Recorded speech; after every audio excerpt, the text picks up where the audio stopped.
manina hoe misy ny fikonokononanao folohan'ny antenimieram-pirenena hanongana ny gouvernement tarihany prime ministre amin'izao fotoana. Tsy haiko aloha inona ny antony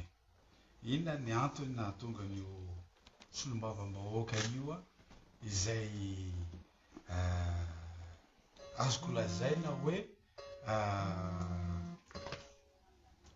faniala le raha tsy haiko hoe inona ny antony mahatonga an'io solombavambahoaka io izay nanao fanambarana tamin'ny vahoaka malagasy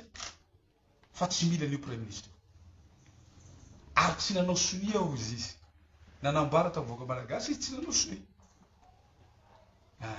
fa izahay rehetra tompo dia nanao sonia nametraka an'io prime ministre androany indray koa izy mitelo hoe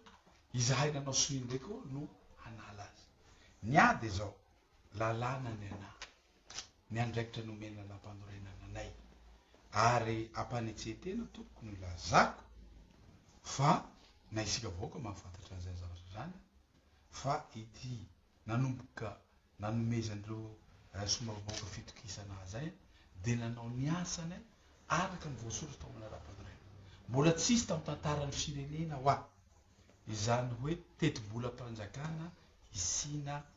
fanitsina zany mbola tsisy zany mbola tsisy hoe izany hoe membre gouvernementa antsoina ty foany zany tsy nisy zany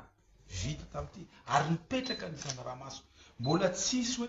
enquête parlementaire betsaka indrindra tamin'ny tantara nandritra dimy amby roapolo taona zany zavatra rehetra teneniko zany fa fijoroanay tao anaty ary ny rehetra miara-resy lahatra fa ny an'io solombavambahoaka io angamba alahelo kanina ny anazy satria resy izy tamin'ny élection zay natao tato dia hijoro izy ao vahavalo sy tenyrazana solona atao fahavalo sy tenyrazana koa tsy olana fa ny anahy fotsiny dia zao hoe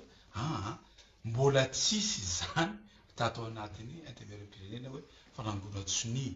fa ny anazy zany mijery la izy ara tsy nanao sonia nametsara amin'ny prime ministre fa alahelo kany ny anazy taloha ry zavatra nitoeriny tohanany indray rehefa avy eo satria naninona izy tsy lany rehefa nirotsaka au président ny vice président ny intermédiaire-pirenena